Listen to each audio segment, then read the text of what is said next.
All right. Moving on to the state of gaming. This first one's pretty great, right? Upbeat Pokemon. They're adorable. Pokemon Presents came out on August 18th. And actually, a whole bunch of stuff got announced. I called it this episode Pokemon Bling Bling, mainly because every time a new Pokemon game gets dropped, there's always some kind of jewel or diamond or sapphire that's been mentioned. Ever since Red, Blue, Yellow, they just went straight up Gemstone Alley for me mentally. Like every single one of these is somehow shiny. And I think it really lends the association for me with those hologram cards from 1999. Oh my God, I got a hologram. It's shiny. Oh, you got a shiny. Ooh. So now every single one of these games is coming out. It's like Shining Pearl, Brilliant Diamond. Did you guys have a chance to check these out, or is there anything specific you want to mention as far as the little bit of Pokemon Presents that did drop? So yeah, I watched it live. It came out, I think, day before yesterday, 9 a.m. in the morning. I'm so busy at work. I stopped what I was doing to make sure that I watched. I really hope nobody watches this from your work. I don't give a fuck. Let him. I'm from his work, right? Right. And up until recently, he was my boss. So secret safe. Kinda. No, this was a pretty cool. It was like an hour-long presentation. They showed off the Diamond and Pearl remakes, which honestly, to me, that's probably my favorite generation of Pokemon. Was I think that's Gen 3. I think that's Gen 3. Red, Blue, Silver, Gold, Diamond, Pearl. No, Gen 4. Yeah, Gen 4. Gen 4. Sure. It looks great. It's really, they look like they rebuilt it from the ground up, very similar to how the Legend of Zelda Link's Awakening looks, where they didn't use any of the original assets. They just completely rebuilt it up in its 3D format, which is awesome. But the thing that stole the show was it wasn't a reveal because they showed this last year, but it was their new game called Legends of Arceus. Arceus is it's like Breath of the Wild Pokemon at this point. Right. It's fully open world Pokemon experience, right? Yeah, it looks gorgeous. One of the biggest problems that people had with Sword and Shield was that it felt half-baked, undercooked. It definitely did not feel like a step forward in the series, just because there was not a lot of assets used, and they showed off all the pretty stuff in the trailers, but the rest of the game looked lackluster. But this looks like Breath of the Wild, but with Pokemon, which is really awesome. And I really thought it really took my breath away. Get it? See, Breath of the Wild. No, little Berlin reference. Dad, I'm gonna gather a little bit of internet hate on this by saying this, but I think it's a better friction makes fire, baby. Let's go. Yeah, there we go. The Breath of the Wild format. As far as a Zelda game, I was not all about it. As a game, it's great. Yeah. Thank you. Okay. It's not but a for Zelda Pokemon, game. It's not a Zelda game. Make it its own thing. And Pokemon actually, I think, is a better use of that system because you're going into the wilderness, you're going and you're hunting animals, and that's the draw with like the exploration. Whereas how they handled it in Breath of the Wild was a big kick in the nuts to learn there wasn't really any customized dungeons like you usually get in Zelda. I loved it. I loved the game. I loved what you could do with it. But as far as the Zelda game, not my favorite. But I'm super stoked. Like one. Yeah, super stoked on Pokemon because I think it's perfect for that. And yeah, it looks gorgeous. Heck yeah. And it's coming out next year, January. It's when it's coming out, which is insane. It's coming out so soon. The Diamond and Pearl remakes are coming out in November, and then Arceus is coming out in January of 22, which is awesome. Is that how you pronounce it? For that OLED model. Is it Arceus or Arceus? We got to reach out to the man in the booth. Is it Arceus or Arceus? I'm looking it up. Arceus. We all need the pronunciation. Give us, where do we place the umlaut? Arceus. Arceus. You heard it here first, folks. We've been putting the wrong emphasis on the wrong syllable. All right. Moving right along. Coming to a theater near you, Thursday, August 26th, 4 o'clock our time, 1 o'clock Pacific time. That's where Shawnee Sean's been working these days. That West Coast vibe. He's that East Coast player living in the West Coast world. The Futures Game Show, which is presented by Games Radar. Similar to other presentations held during Gamescom 2021, but the Future Game Show will feature presentations of upcoming games from some of gaming's biggest developers. This show will actually be hosted by Maggie Robertson, the voice of Lady Dimitrescu. That's the right. Dimitrescu. Dimitrescu. You gotta pronounce all the letters. Yeah, All of it. Dimitrescu. hey, you pronounce my waifu's name right. All right. That's the big woman. Actually, I think Dimitrescu is like our pronunciation of it. I think it's pronounced actually different in the game. Her I middle, can't remember. Her middle name is Step on Me. Yeah, Just gotta make sure you add that. He's absolutely right. she has a hyphenated middle name. Step on me, choke me. That's right. It's German. Pretty sure it's German. Yeah. And Aaron Lapiante, who voiced Duke. I hope I fucked that one up too. Screw you guys. Past announcers have been Nolan North, Emily Rose from the Metal Gear Solid series, David Hayter, and Debbie Mae West from Resident Evil 3, and The Last of Us Part 2 stars Troy Baker and Laura Bailey. A bunch of those normal names at the end save me from not sounding too much like an illiterate. But I guess this is kind of one of those things where, like, I think now that we're still in the virtual world, right, COVID, we're still going to see a lot of these kind of one-off shows. I know they've been around before, but they're becoming more prominent because there aren't any, physical coliseums for us to enter into, play some samples and stuff. It's going to be a lot of these, like, hey, check out these not totally curated shots of the game, right? We haven't really set up this perfect narrative for it to be advertised all the time. Looky, I got hooky kind of stuff. But I'm definitely looking forward to it, and I can't wait to see what they show. Hopefully it's something new, but who knows? We'll see. Gamescom is usually pretty good for a good few announcements. Like, what would you say for Gamescom? Like, if you were like PlayStation been taking in the shins, against Xbox, and the Xbox is just dropping bombs everywhere. Xbox seems to keep dropping bombs because I don't know if you read, like, every single game came to Game Pass this week, which is fucking ridiculous, including Star Wars Fallen Order. And yet more games keep getting delayed for PlayStation. Yeah, it's insane. Yeah, Xbox is firing off cylinders, and they're doing the presentation here. There is rumor that Sony is going to have their own state of play in the next week, where they're going to show, like, Final Fantasy 16 and God of War, Ragnarok. Like, that's on the radar. Apparently, From Software is working on a game that's not Elden Ring. All of that speculation. We are due for a Sony state of play. If they totally skip Gamescom, I think it's a huge misstep because, honestly, I have a PlayStation 5. And again, the only game I play on it is a PlayStation 4 game. And that's Destiny. Yeah, for sure. For sure. Oh, weird. You play Destiny too? That's crazy. You don't mention it? No, I've never heard it. What's that? Yeah. Is that like Fortnite? Who? Yeah, it's like fork knife. It's delicious.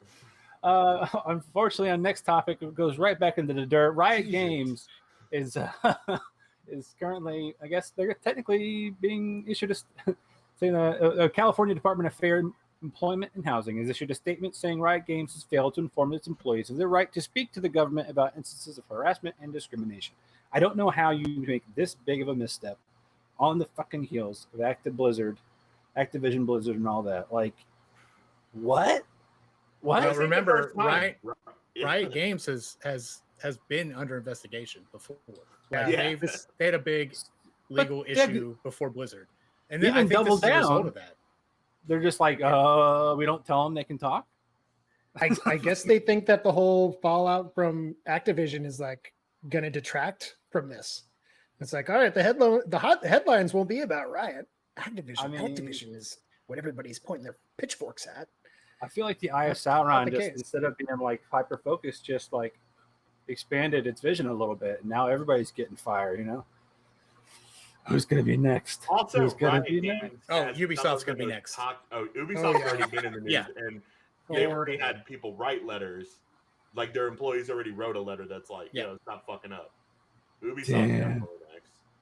And it's going to be one out of left field. It's going to be like fucking, who is it going to be?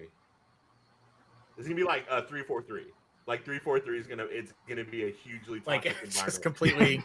Like, no one's gonna expect people are it. touching butts and everything. That's exactly what's happening. Can we put Pokemon together company. a power rankings blog of like who we think is going to get slapped next? Because I Right. feel like there's just like a top 10. We can just, if we can predict that, it's like, oh, geez, what do these guys know? Even though, you know, we just know what everybody else knows. It's that blatantly obvious. I say we. If you really do, guys. Do it solely based on the games. Just on the just game. like just the Whatever games. games are just garbage and or have nothing but like slutted out. Or just women like characters. yeah. Just the amount of like bikini armor, Yeah. and then make your judgment based on that. Capcom. The Capcom Japanese get a pass because they get a handicap. Was it Koei Yeah. Tecmo? Is that who did Dead or Alive? Yeah, the people who did Dead or Alive, Team Ninja.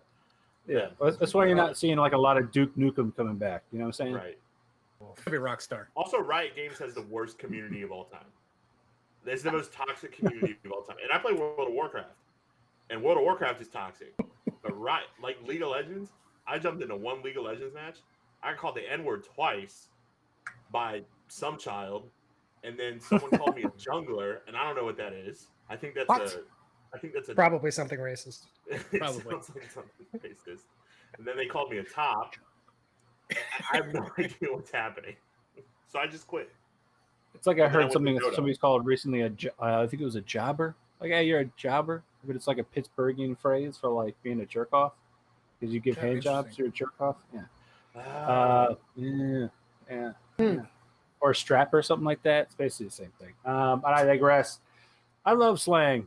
That's how I know I'm actually getting older. Is when I think the last slang term I heard and understood was the word fam, and that's about where it ends. It's lit. You know? It's lit is my favorite. I can't wait to retain. It's I'm lit like, as a '90s word. Oh, I'm so lit, bro. is it coming back? Like, I didn't know lit that. AF. The minute we added the Lit AF, letters yeah. at the end, I no longer knew what it meant.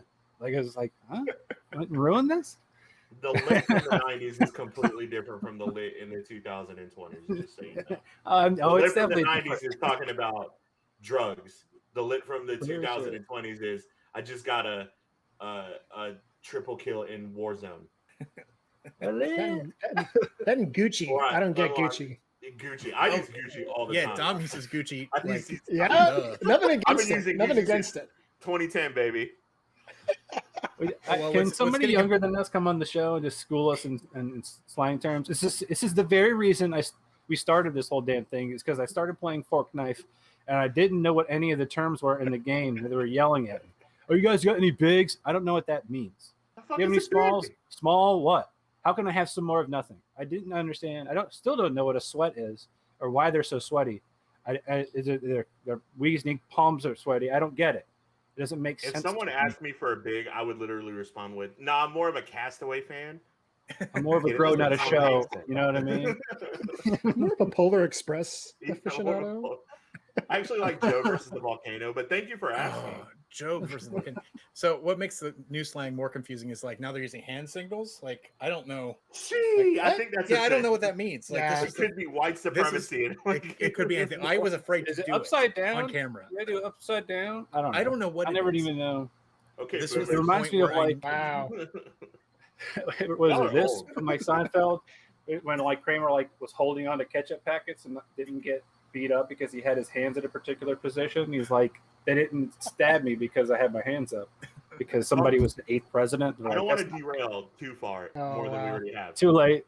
However, speaking of Seinfeld, did you guys read that Larry David got into a verbal altercation with a lawyer in Martha's Vineyard today? Like About straight out of what? an episode of Curb Your Enthusiasm. About He using a yelled at handicap this stall. guy for being a Trump supporter. Oh my god! So He called him Okay. disgusting. I was like, dude, Larry David is the king. that's an episode of Curb I'd watch. Yeah, immediately. Oh, you know that if like that's got to be written in there now. Mhm. That's when like the truth is stranger than fiction. He's like, this is too unreal to not put in the show. Yep. gonna be a You're just gonna spinoff. wonder which one of his friends he's gonna make be that be that person.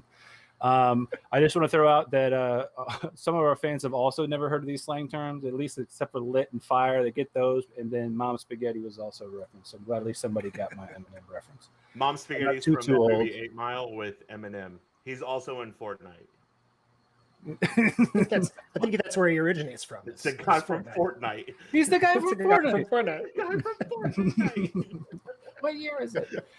All right, and then the next topic, actually, Dom's, I'm going to need your expertise on this one. Speaking of Fortnite and Destiny 2, Destiny 2 is partnering with Battle Eye for anti-cheating. I need to know the details of this because we've already talked about in the previous episode what we believe is going to be the new ultra paradigm for the future of e-gaming, how they need to kind of police anti-cheating, and it sounds like Battle Eye might be that big stopgap right there between people that are actually really good and folks that are just hacking it up.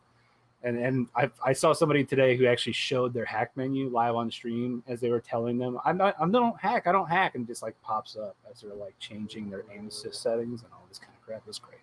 But I digress. Yeah. So let's talk a little bit about this because this is important.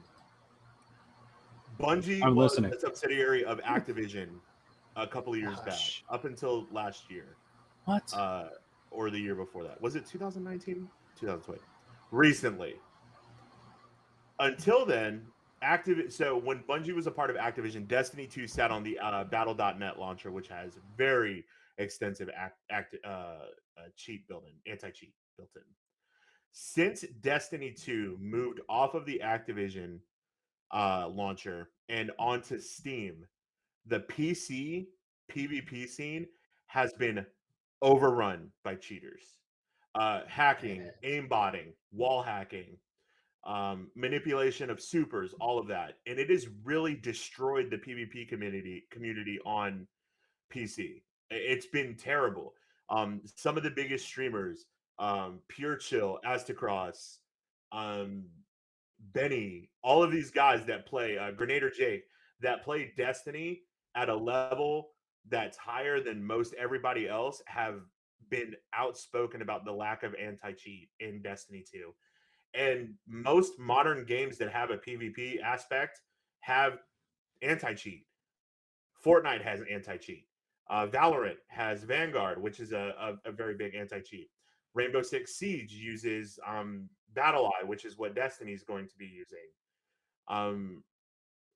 Counter-Strike has anti-cheat. I mean, so it's been there, and now the Bungie team is implementing Battle Eye as a soft launch in the new update that comes out next week, Season 15. And the soft launch means that bans are going to be reviewed manually for the first set amount of time until they flip the switch and says anybody that's caught immediately gets banned. So the hope is now that the PC community will level out.